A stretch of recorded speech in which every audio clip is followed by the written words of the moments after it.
All right, this was the finished piece, or somewhat finished piece that I had. I had a low spot here that was, or I had a spot here that was kind of puffy. Now, this is a spot that I've filled with resin. See, I've done this part too, where you can kind of see into it, and that's sort of the effect I wanted.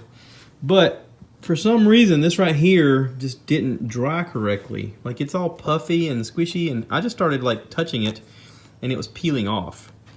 So I got my Dremel out with a little head on it. I kind of want to drill this out of here and redo this part, and I'm curious if I can just do that without messing everything else up. But we're gonna give it a shot.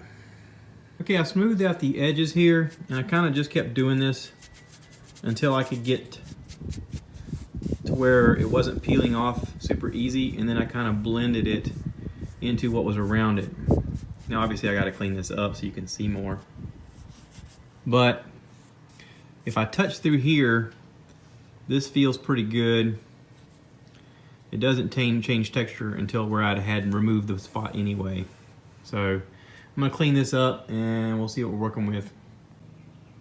All right, I've wiped this down. I used my my air compressor and I blew it off, and then I wiped this down with some mineral spirits just to get the extra dust off. And you can see the texture here is sort of blended, but it's exposed right here, whereas the rest of this is protected by the epoxy stuff. So I need to do a little bit of cleanup here to cover this once this dries, so that it won't have that rough feel right there. The rest of this is smooth like glass. All right. Okay, so I put some polyurethane clear on the low spot and just kind of dribbled it in there. And I've tried to get it in the area of the low spot. And I'm hoping that this dries and solidifies. I took a paper towel and just kind of wiped up the outside resin, which you can see a little bit of the streaks here. It's not a big deal. That should be able to buff out wet sanding with like I have a 600 grit sandpaper. Once this dries, maybe go back over it with a 600 grit sandpaper and just buff that out. That should be fine. So yeah, we're gonna go from there.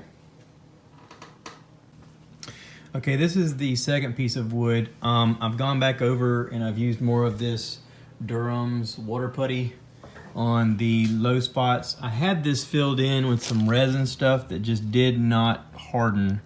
It kind of made me a little crazy. I dug out the parts that were wet. You can see where it kind of splattered when I was getting out the wet spots. I leveled this Durham's on here, and I hope that it gets in all the little cracks, because I'm having to go back over some of these other spots that it didn't. And I found that if I use, like I've been mixing it in a little plastic dish that's real easy to clean up once it dries, and then using like just a cheap screwdriver, mixing it up, and then as I'm spreading it, I'm using this to kind of smear it out and just level it out and get it, kind of poke it into the holes, make sure it kind of gets in there and moves around. And then once it starts to dry a little bit, I kind of smooth it over again just to help get it in the holes more. This stuff does harden pretty quickly. Over here, these are already starting to dry, but they're still a little damp. I don't want to touch this right here because I know that's pretty thick. I want that to dry for a while. But I've got it settling. Yesterday I had flipped this over and I had really gone to town with a belt sander on the other side, making sure that it was all cleaned up. If you notice, it's kind of shiny over here. After I put that urethane over there, I had some on the paintbrush, and I just sort of ran it around the living edge on this side of the wood to kind of just help add another layer to it. So anyway, just figured I'd give you guys an update. It's real pretty grain in this wood. Again, thank you to Frank and Donna for giving me the slab. It's been invaluable. I don't even know where I would find this kind of wood if I was looking for it.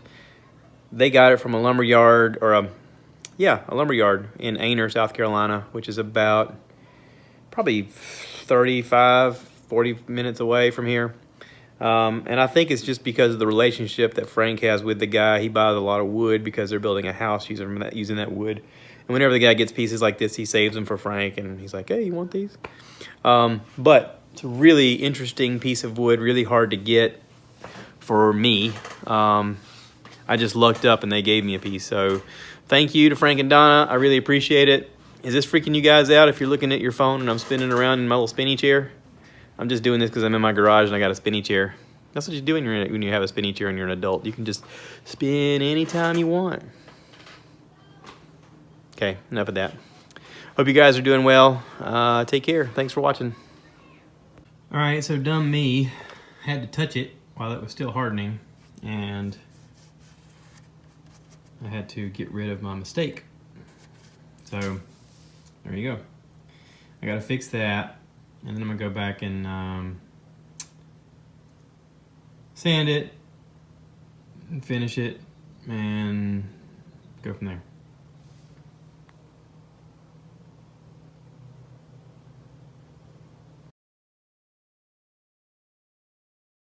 All right, so doing a little wet sanding with a 400 grit sandpaper, kind of knocking down some high spots that I could feel. This gets it really smooth. I am gonna have to fill these 2 spots, but I may do it with that 2-part resin and then just re-pour the whole thing on a light coat.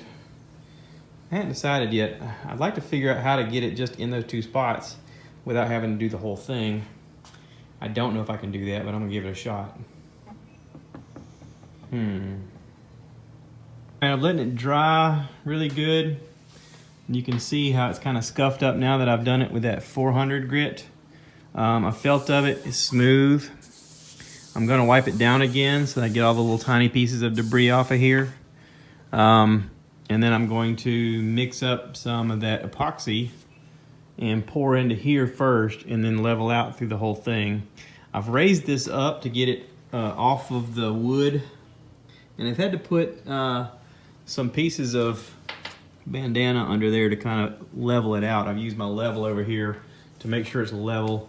What you don't want is you don't want it like off kilter and then you pour it and everything piles up in your high side but is low on the other side. So get it level. We'll mix up my epoxy evenly and then spread it out here. All right. All right, so I put on another one of those glass coats and I was able to fill in that spot where I dug out, and it evened out just nicely. And I'm just gonna let this harden now. I used a squeegee to kind of help move it around, and then I used a foam brush to touch up the edges. You can see it's kind of dripping off some of the edges. That's fine, that's not a big deal. But that may have it. I'm gonna let this dry completely before I do anything else.